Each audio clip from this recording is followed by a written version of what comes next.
Halo, kembali lagi bersama saya Farah Devina Fitri di program Sehati, Sehat Informasi. Wah, udah nggak terasa ya, sekarang udah tahun 2021.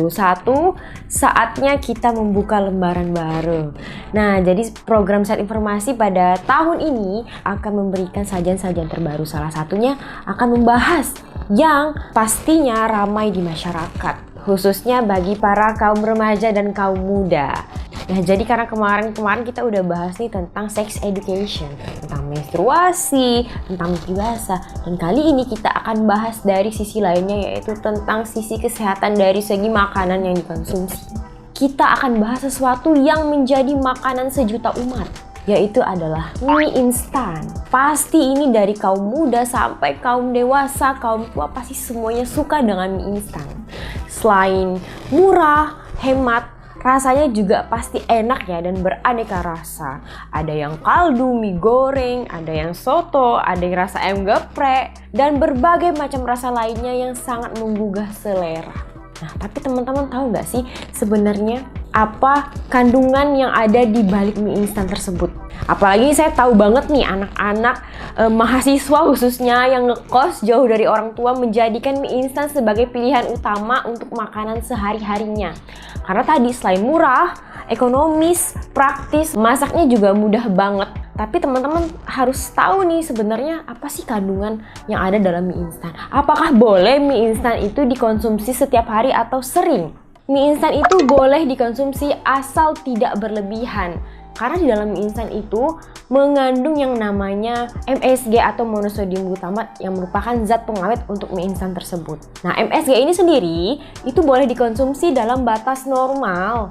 Tapi apabila dikonsumsi secara berlebihan, MSG ini merupakan salah satu zat yang dapat menimbulkan kecanduan atau adiktif. Makanya teman-teman ketika sudah terlalu sering mengkonsumsi mie instan akan merasakan ingin ketagihan terus untuk mengkonsumsi mie instan. Dimana apabila pengkonsumsian MSG yang berlebihan ini dapat menyebabkan hal-hal yang tidak baik untuk kesehatan tubuh kita. Nah, salah satunya MSG ini dapat menyebabkan kerusakan otak apabila dikonsumsi secara berlebihan dan terus-menerus. Selain itu, pada mie instan juga mengandung yang namanya sodium atau kandungan garam yang tinggi. Garam itu boleh dikonsumsi, tapi apabila teman-teman terlalu sering mengkonsumsi mie instan, di mana memiliki kandungan garam yang cukup tinggi dan dikonsumsi lagi secara terus-menerus, itu dapat meningkatkan risiko terjadinya tekanan darah tinggi. Kemudian yang selanjutnya, mie instan ini adalah suatu makanan yang gizinya tidak lengkap. Bukan berarti tidak ada sama sekali ya. Jadi di dalam mie instan ini terkandung yang namanya karbohidrat. Tapi karbohidrat aja tanpa dilengkapi dengan protein, vitamin, dan mineral lainnya. Dimana yang kita ketahui bahwa tubuh kita itu perlu nutrisi yang lengkap. Nah, apabila teman-teman terus-terusan mengkonsumsi mie instan sebagai bahan makanan sehari-hari, maka kebutuhan gizi teman-teman tidak akan tercukupi. Selanjutnya, dalam mie instan itu juga mengandung lemak jenuh yang apabila teman-teman konsumsi secara terus-menerus dan berlebih dapat meningkatkan risiko terjadinya penyakit jantung. Karena lemak jenuh itu dapat menumpuk pada pembuluh darah. Nah, apabila terjadi penumpukan secara terus-menerus karena teman-teman sering mengkonsumsinya, nah nanti akan sumbat pembuluh darah teman-teman, dapat menyebabkan serangan jantung, dapat menyebabkan stroke dan penyakit lainnya. Di dalam mie instan ini juga mengandung zat pengawet dan zat pewarna yang apabila dikonsumsi dalam jumlah yang wajar itu bisa diatasi oleh tubuh kita. Namun apabila kita mengkonsumsinya lagi secara terus-menerus, zat pengawet ataupun zat pewarna makanan dalam tubuh tadi akan menumpuk pada tubuh kita yang nantinya akan menyebabkan penyakit-penyakit yang tidak semestinya terjadi pada tubuh kita. Kurangi makan mie instan secara berlebihan. Minimal 1 kali dalam 1 minggu. Kalau bisa 1 kali dalam 1 bulan. Bumbu dalam mie instan itu kan paling banyak mengandung garam yang dapat menyebabkan tekanan darah tinggi apabila dikonsumsi secara berlebihan. Alangkah baiknya apabila teman-teman punya ide atau resep sendiri untuk membuat bumbu-bumbu dalam mengolah mie instannya, boleh banget. Apalagi pakai bahan-bahan yang alami.